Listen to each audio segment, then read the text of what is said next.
Hi friends, my name is Eric and I'm the developer of Witch's Heaven, which is a game about radical friends, infinite dogs, and the inevitability of change. I changed the tagline a tiny bit. Who knows? Maybe the game will change. I don't know. This is a development update for May of 2023. I said in the last video that I may put these videos on a hiatus, but I found something that I felt might be interesting to talk about, and so I decided to do another one of these videos. So yeah, anyway, let's talk a little bit about how the month has been going, or like how April went. So the plan for last month was to, in quotes, finish the game and nothing else. If you want to figure out what that all meant and all that kind of stuff, I recommend to you watch the video of last month, because I explained a bit more what I meant by that. Anyway, what have I actually done? Well, the game's not done, to no one's surprise. So overall, the goal for me was in April to get the game into a state basically where I could or would be able to play through it from start to finish. I haven't done that quite yet, but I'm fairly close to it. The level art is completely done. All the maps are laid out. All the regular stages exist. Most boss fights exist. The reason why basically it's not in the state of you play through it from start to finish is because, well, I had to sit down and build more player upgrades and other kinds of things, and that kind of sidetracked everything. And also, like, April was a bit slow in terms of like how much energy I actually had to work. I had like a few days where I just like didn't feel all that great, but I'm mostly well now. So that's also like stuff that just, you know, when you're not really making any progress for a week in a month, you kind of like things get a bit slower, but it's fine. And overall, I've gotten like through this month, I've gotten a fairly good idea about like how the game will go and what the game will look like in the end.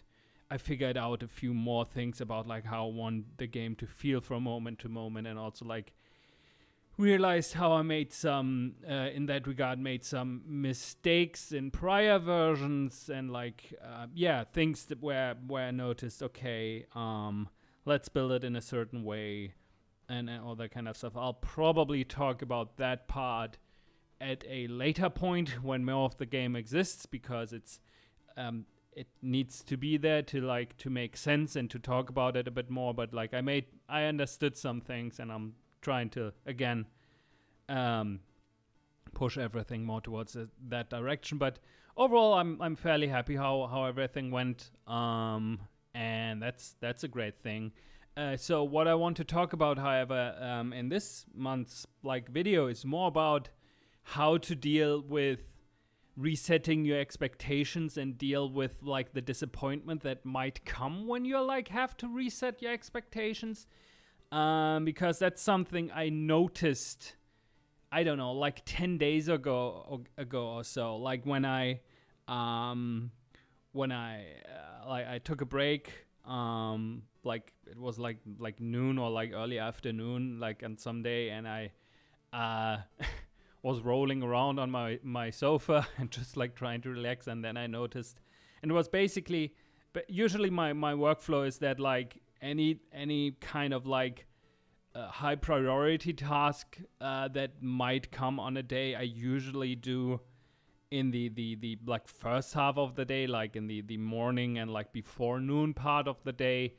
And like any kind of like, okay, let's sit down and work on the video game is like usually put like in the afternoon, just to make sure that I always get the things that are, you know, important for like day-to-day life to work out of the way, like as like quickly as possible. Things like cleaning my apartment and stuff like that, and like other administrative things. But anyway, I took a break, and then it was like I was about to get to like realize, okay, now I have to sit down and work on this video game of mine, and I thought about how I kind of felt like, not very happy about the fact that, now I had to make these adjustments to kind of get this game into like a shape where I'm actually able to finish it and release it.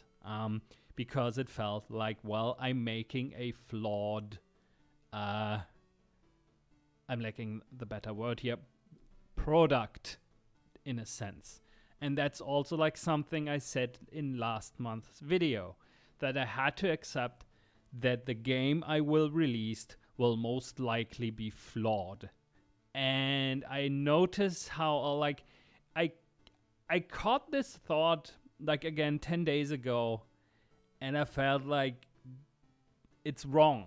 It's like it's the wrong approach to this, because, well, there are like several reasons why I think it's wrong, and I think it's interesting to talk a little bit about that part. So, the reason why I made the decision to basically to like cut things down and make things simpler and like push this game into shape where I can like again finish it and release it.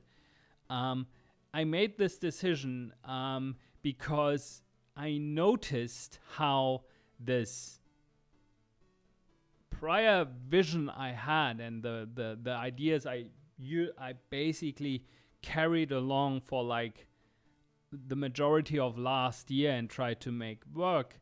I noticed like the reason why I cut a lot of these ideas was because I noticed that it's impossible for me to make this game, because I lack the resources and I also lack the time to do this right. So in order to get this game into shape where I can actually finish and release it, I had to cut away elements and things that I knew were going to cause me trouble later down the line. It's also, again, the lessons I learned from like how the Steam Next Fest went, how I basically realized that what I had was like in scope way too large for me to properly test and like find all the mistakes and polish up to a degree I was happy with and all these kinds of things, and like noticing how I'm basically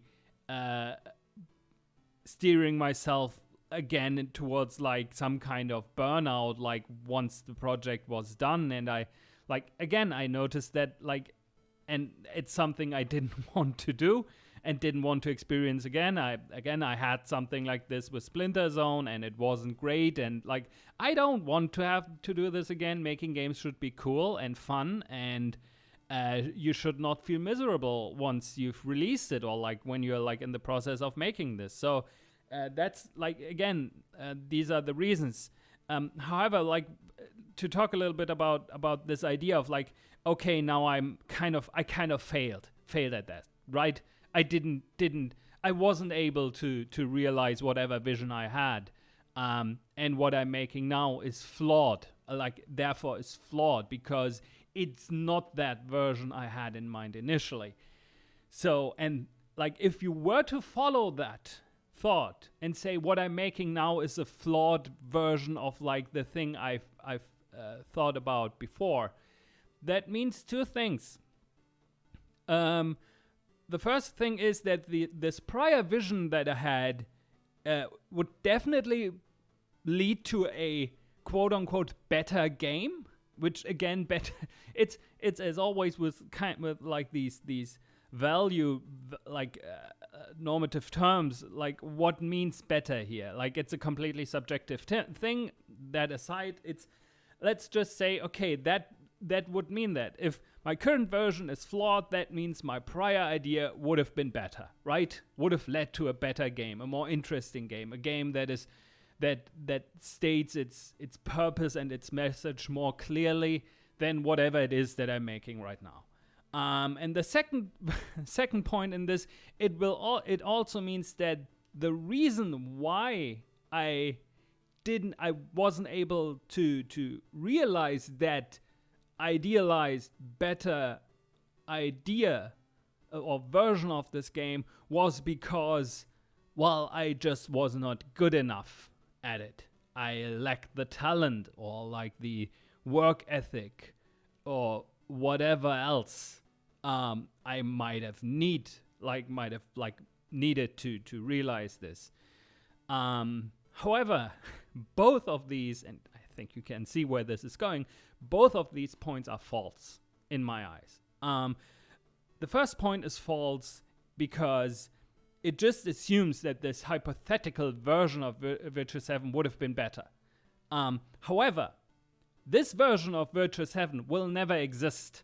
It's an idealized version of it. And once you enter the state of like something that's idealized means it doesn't exist and can never exist. Therefore, of course it's perfect because it's not there.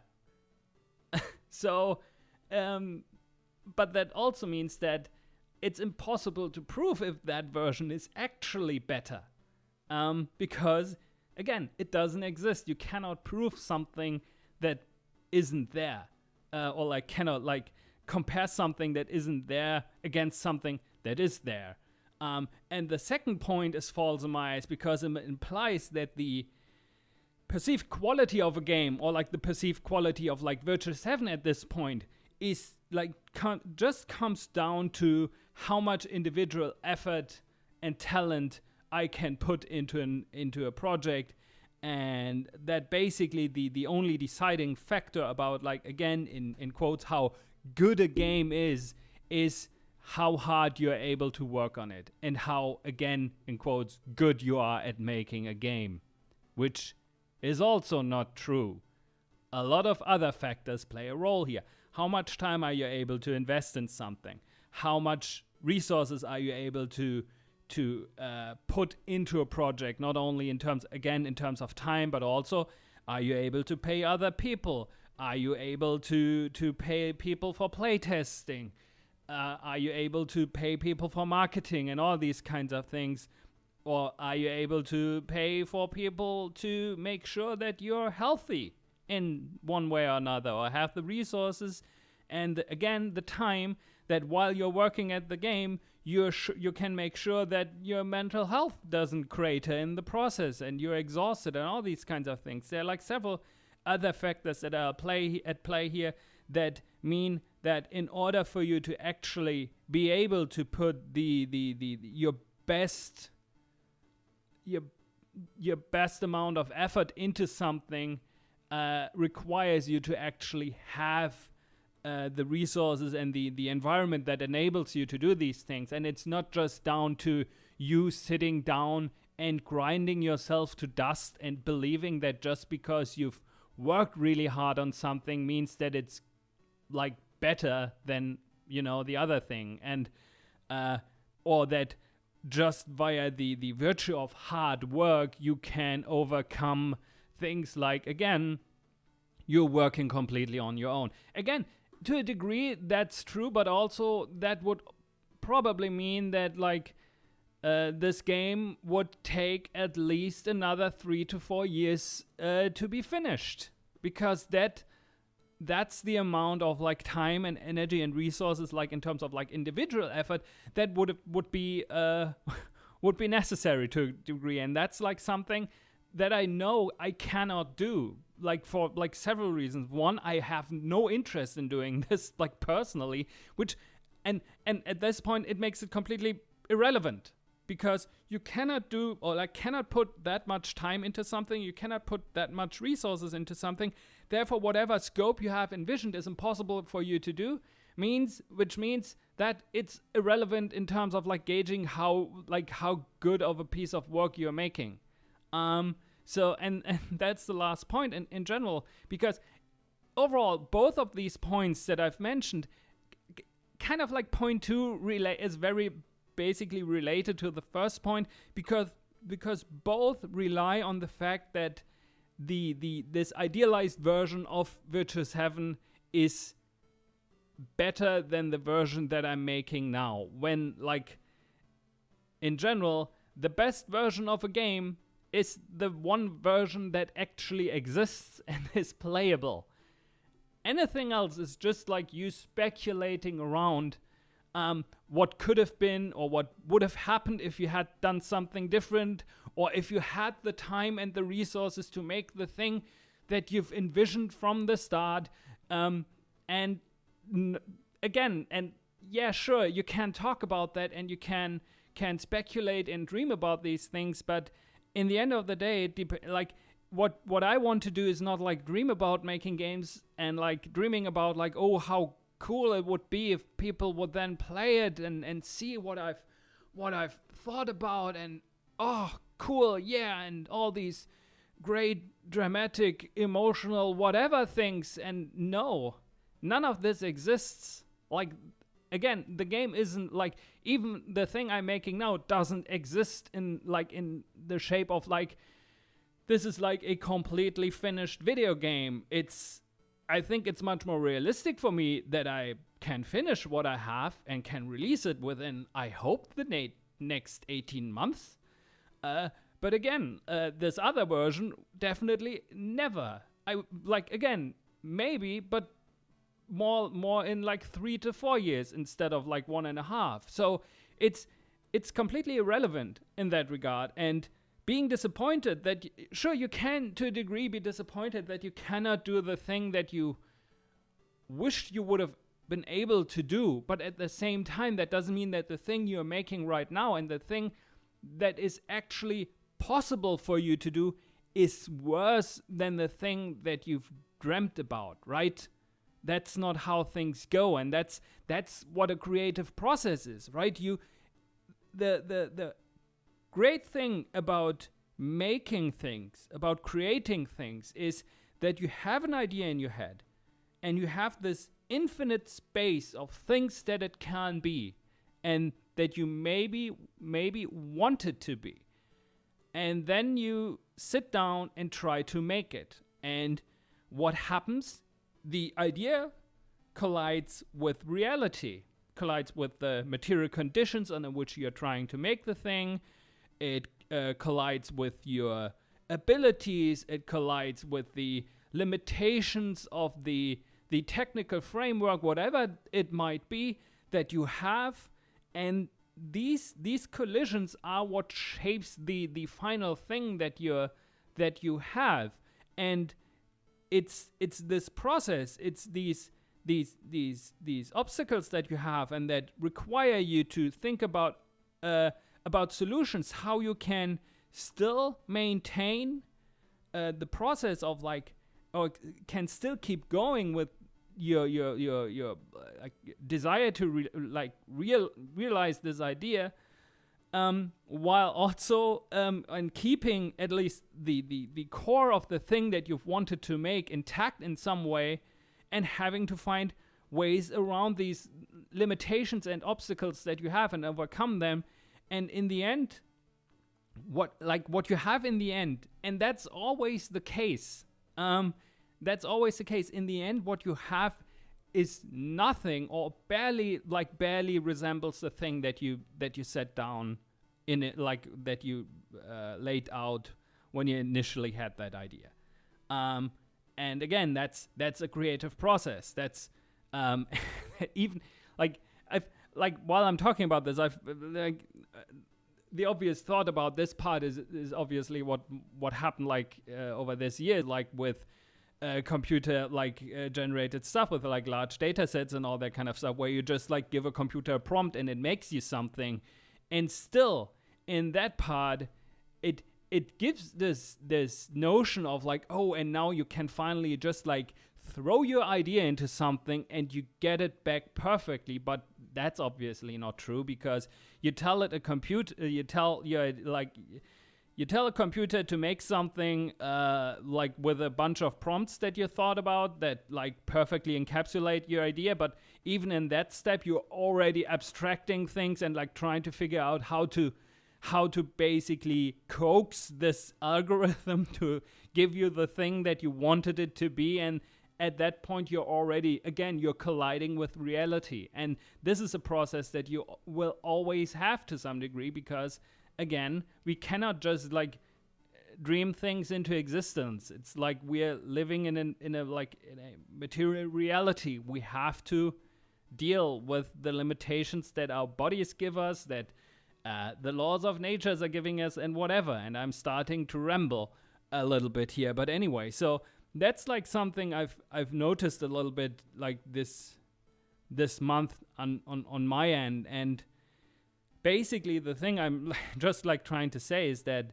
all of this stuff about like, oh yeah, what I'm making now is flawed in some way, and that other version wasn't flawed. I mean, you've played the demo. It obviously was flawed. It's always going to be flawed, and that's okay. But again, the best version of Virtuous Heaven is going to be the version that hopefully will exist at some point and will be playable by people. And that's the most important part here, and not about how perfect I was able to execute whatever initial idea I had, which is frankly completely ridiculous in regards to what Virtuous Heaven is at this point, because I've mentioned it a few times already. The first version of Virtuous Heaven was something I've built in late 2017, which is almost like 5.5 years ago almost at this point. And we're approaching 6 years. And it might almost be 7 years once the game is finally out. And what I have here is nothing like what I thought about back then. Sure, there's movement and you jump around and the protagonist looks kind of similar. But like the overall structure of the game, what it's about, like how I approach everything, how it looks. I mean, the look is probably one of the largest differences. And other things, it's different. Like the initial version of Virtuous Heaven, like this very first thing that I made, it didn't even have there was no health bar. I wanted to make a game where you were invincible, or like kind of invincible-ish, which again, like a completely different idea. Thinking about it, it was a cool idea, but I had no idea what to do with it. Which is frankly a lot of like the ideas that I had with this game. So making something out of this pile that exists and is and pushes the things that I wanted to push, and communicates something to the players and expresses something and gives the players a space for them to express themselves within it. If I can manage to get there and release it and hopefully provide folks with a nice time, that's cool. And that's definitely better than like whatever else I wrote into this notebook here, which is almost full. I bought it last year. I mean, yeah, there's like 10 pages left or something. But honestly, only the last 3 or 4 are relevant to like the current version of it. The rest is stuff I wrote down and is now being discarded because it wasn't possible to make, and that's cool, and that's fine. And that's the reality again of like creative work, and that's what everyone has to deal with the moment they are trying to make something. It doesn't matter what it is even. Like it's not even like limited to art. Like I bake bread as a hobby, and even like baking bread is like the same process. It's like the way a bread dough behaves can be completely different depending on the humidity of like the air around, like when you're like mixing the dough, because the flour takes on more water, has like a higher hydration degree, and therefore like it can change a little bit, and like that's the point. And then you have to like react towards it, or like have to make adjustments, or like have to notice something, and then you try again, like maybe try to do it better. But there's always a certain degree of like of uncertainty there when you're making something, because again, you have the idea of something and anything is possible in your head. But the moment you're trying to like turn the idea into material reality, you have to like find a way to get there, and that's a struggle, and that is always going to be a struggle to a degree. But that's the fun part of it, how you react towards like the obstacles that you are given. But anyway, that's just like something I've been thinking about.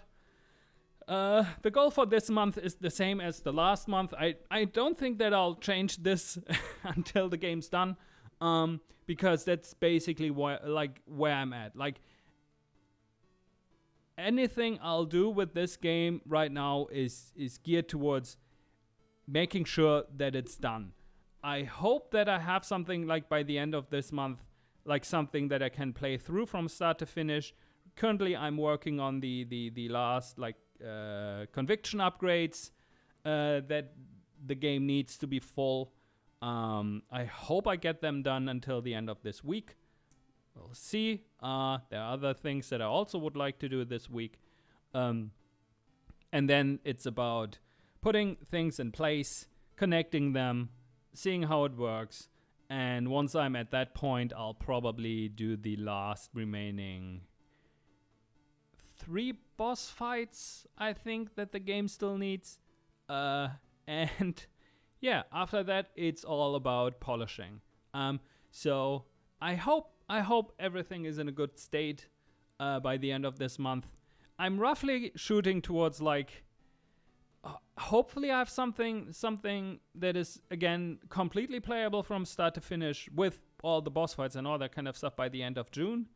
I think it's possible. Again, it depends on like how life goes, right? that in general. Like, there are things coming up, or possible things coming up, that might limit my time to work on video games, so things might be different, but that's how I approach everything. It's still moving forward, and to be honest, like, especially like last week with some of the ideas I had in terms of like how I want the moment to moment like flow of the game to feel like, and realizing where I made mistakes and all that kind of stuff, I'm kind of excited to see how things are now really falling into place.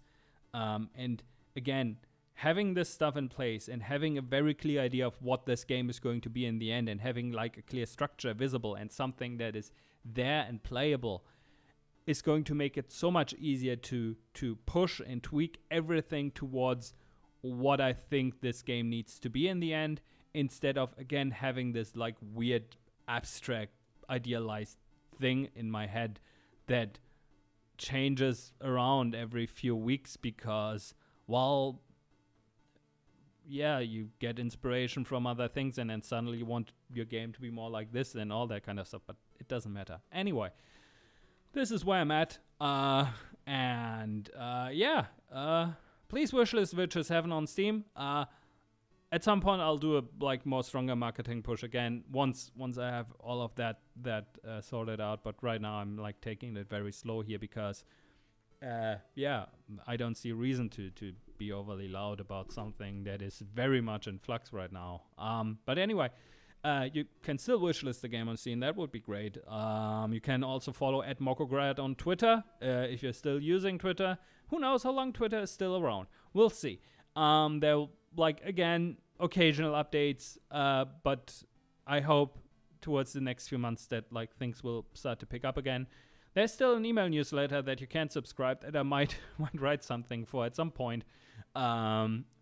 It's, again, I probably said it a few times already, but the email newsletter for me is mostly a problem of like me organizing myself in a way that I have the time to sit down and write something, and it's not something where like that I hate or whatever. It's more like, again, it's an administrative problem more than a motivation problem or anything else. And yeah, you can subscribe to the YouTube channel for more updates and all that kind of fun stuff. And I hope you have a nice May. And I see you around, I guess. Have a good one.